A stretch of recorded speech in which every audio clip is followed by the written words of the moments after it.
At our family reunion, my aunt clinked his glass and said, "Let's all thank Amelia, the one who actually made something of herself."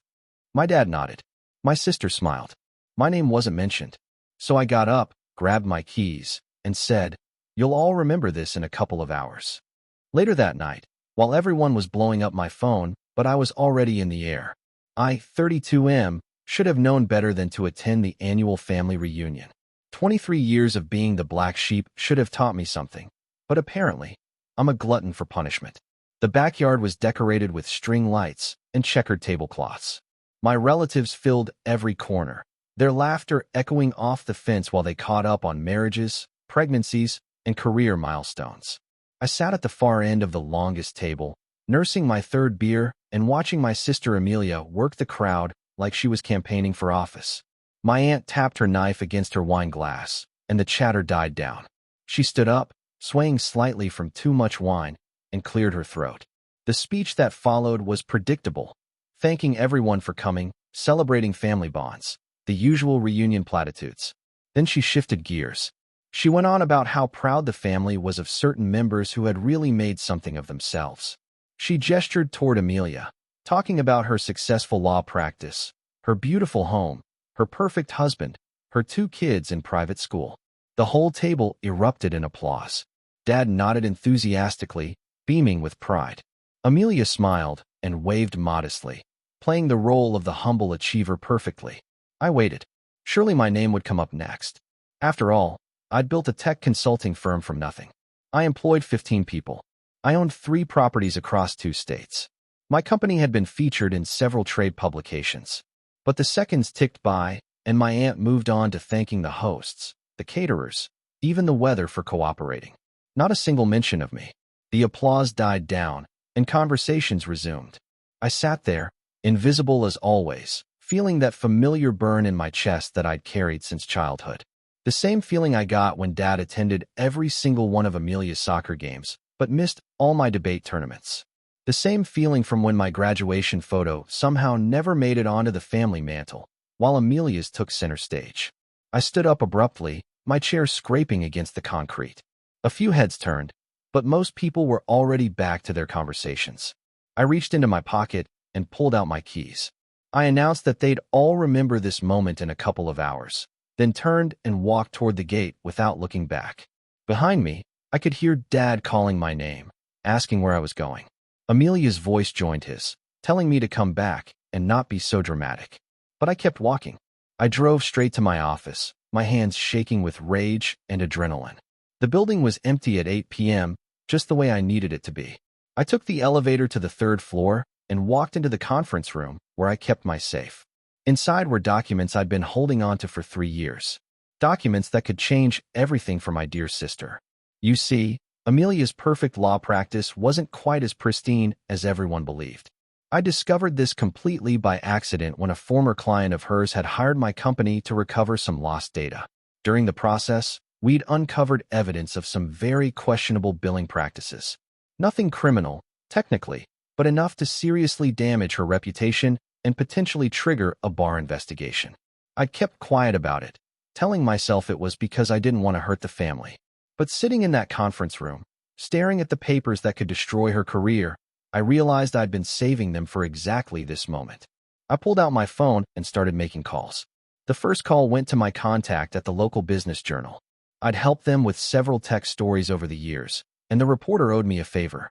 I told him I had a story about questionable practices in the legal profession. We arranged to meet the next morning. The second call was to an investigative reporter I knew from college. She specialized in professional misconduct stories and had won several awards for her work. She was very interested when I mentioned I had documentation. The third call was to someone at the State Bar Association. I'd done consulting work for them 2 years ago, and I knew their complaint process inside and out. By 11 p.m., I had appointments scheduled with 3 different media outlets and had submitted a formal complaint to the Bar Association. All of it would go public within 48 hours. My phone had been buzzing nonstop since I left the reunion. 47 missed calls and over 60 text messages. Everyone wanted to know where I was, why I'd stormed off, when I was coming back. Dad sent me a long message about family loyalty and not being so sensitive. Amelia wrote that she was sorry if her success made me feel bad, but that wasn't her fault. The hypocrisy was staggering. I turned off my phone and went home to pack. Update 1. The next morning, I was on a flight to Denver. I had a consulting contract there that I'd been putting off, and it seemed like perfect timing. As the plane lifted off, I felt lighter than I had in years. I kept my phone off until I reached my hotel. When I finally powered it back on, I had over 200 notifications. The story had broken faster than I'd expected. The Business Journal had published their piece online at 6 a.m., titled Local Attorney Under Investigation for Billing Irregularities. By 8 a.m., it had been picked up by 3 other news outlets. The State Bar Association had confirmed they were opening an investigation. The family group chat was absolute chaos. Everyone was asking if I knew about the story, if I had anything to do with it, where I was. Dad was demanding I call him immediately. Amelia had sent me dozens of messages, ranging from confused to angry to desperate. Her first message asked if I'd seen the news and whether I knew anything about it. By the 10th message, she was accusing me directly of being behind it. By the 20th, she was begging me to call her, saying she could explain everything. I read through them all, but didn't respond to any. Instead, I went to the hotel restaurant and ordered breakfast. For the first time in months, I actually felt hungry. Update 2. 3 days into my Denver trip, the second wave hit. The investigative reporter had done her own digging and uncovered even more irregularities in Amelia's practice. This wasn't just about billing anymore. She'd found evidence of cases where Amelia had potentially failed to provide adequate representation while still charging full fees. The story ran in the Sunday edition with the headline, Rising Star Attorney's Practice Built on Questionable Foundation. It included interviews with 3 former clients who claimed they'd received inadequate representation despite paying premium fees. My phone exploded again. This time, the messages were different. Dad was furious, demanding to know what I'd done. He accused me of destroying the family, of being jealous and vindictive. He said I'd crossed a line that I could never come back from. Mom, who had been quiet during the first wave, finally chimed in. She was crying in her voice messages, asking how I could do this to my sister, to the family. She said Amelia was devastated and might lose her practice. My aunt, the one who had given the toast, sent me a single message that just said, "How could you?" But it was Amelia's messages that were the most telling. The desperation was gone, replaced by cold fury. She told me I'd just destroyed not only her career, but her children's future. She said I was pathetic and jealous and that everyone could see right through me. She promised that I'd regret this for the rest of my life. I saved every single message. The family was rallying around her, of course. They were already crafting the narrative that this was all a misunderstanding, that someone had it out for her, that the media was blowing things out of proportion. None of them suspected that their own black sheep had orchestrated the whole thing. Update 3. I extended my stay in Denver. The consulting work was going well, and honestly, I wasn't ready to face the fallout yet. Plus, I was curious to see how far the story would spread. It spread further than I'd hoped. A national legal publication picked up the story and ran their own investigation. They'd found additional former clients and were raising questions about whether this was part of a broader pattern in the local legal community. Amelia's firm was now under full investigation by both the state bar and the local district attorney's office. The family reunion photos had been all over social media the weekend before, showing everyone's smiling faces and celebrating Amelia's success. Now those same photos looked almost ironic. Several family members had quietly removed them from their profiles. On Wednesday, I got a call from an unknown number. I almost didn't answer, but something made me pick up. It was my cousin Jake, calling from his personal phone instead of the number I had saved. He told me he'd figured out that I was behind the story. He said he'd put the pieces together: my abrupt departure from the reunion, my background in data recovery, my connections in the media. But instead of confronting me or lecturing me about family loyalty, he said something that shocked me. He told me that Amelia had it coming, that she'd been getting special treatment from the family for years while I got ignored. He said what I'd done took guts, and he respected it. He also warned me that Dad was planning to drive to Denver to confront me in person. That's when I decided it was time to come home. Update 4. The flight back was turbulent, which seemed fitting. I spent the 3 hours thinking about what I was walking into and whether I regretted what I'd done. I didn't. For 32 years, I'd watched my family celebrate Amelia while treating me like an afterthought. I'd built a successful business, employed people, contributed to my community, but none of that mattered because I wasn't the golden child. The reunion toast was just the final straw in a lifetime of being overlooked. I landed on Friday evening and drove straight to my house. Dad's truck was in my driveway. He was sitting on my porch, and he looked like he'd aged 5 years in the past week. When he saw me walking up the front path, he stood up slowly. The conversation that followed was the most honest we'd ever had.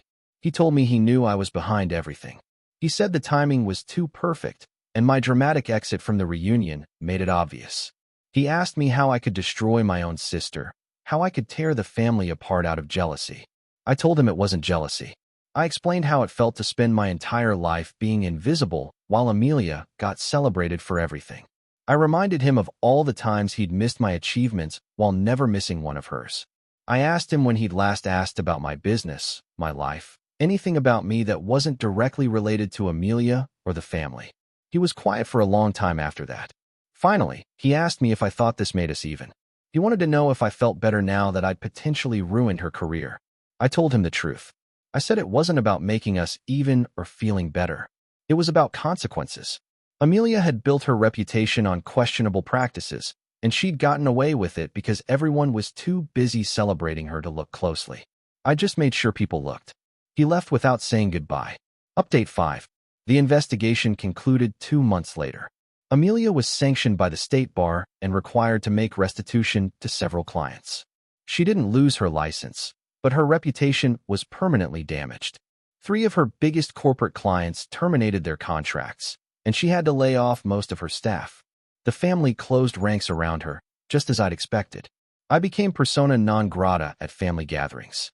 Christmas, Easter, birthdays, I wasn't invited to any of them. The family group chat went quiet whenever I posted anything. When I announced that my company had been acquired by a major corporation for 8 figures, I got exactly 3 congratulations messages from extended family members. But something unexpected happened too. Other people started reaching out. Former classmates who'd seen the story and remembered me from school. Business contacts who respected what I'd built. Even some of Amelia's former colleagues who privately told me they'd suspected something was off about her practice but hadn't known how to address it. I started dating someone I met through work. She knew the whole story and didn't judge me for it. When I told her about the family situation, she asked me a simple question. Do you miss them, or do you miss the idea of having their approval? It was the latter. I realized I'd spent 32 years chasing approval from people who had already decided I wasn't worth their attention. The reunion toast wasn't the beginning of their indifference. It was just the moment I finally recognized it for what it was. 6 months after the investigation concluded, I moved to Seattle for a new business opportunity. I bought a house with a view of the water and started building relationships with people who valued what I brought to the table. Amelia sent me a letter right before I moved. She said she'd figured out how to rebuild her practice and that she'd learned from her mistakes. She also said she understood why I'd done what I did, even though she couldn't forgive me for it. She ended by saying she hoped I'd found whatever I was looking for. I had found it, actually. I'd found self-respect. The family reunion was last weekend. I saw the photos on social media, the same string lights, the same checkered tablecloths, the same fake smiles. My aunt gave another toast, this time about resilience and overcoming challenges. Amelia was there, playing the role of the comeback story. I was 3,000 miles away, hosting a barbecue for my new friends and colleagues. People who celebrated my successes without keeping score, who included me because they wanted me there, not because they felt obligated. As I watched my guests laughing and talking in my backyard, I realized something. I hadn't just gotten revenge on my family that night at the reunion. I'd gotten free. The best revenge, it turns out, isn't destroying someone else's life. It's building a better one for yourself. And that's exactly what I did.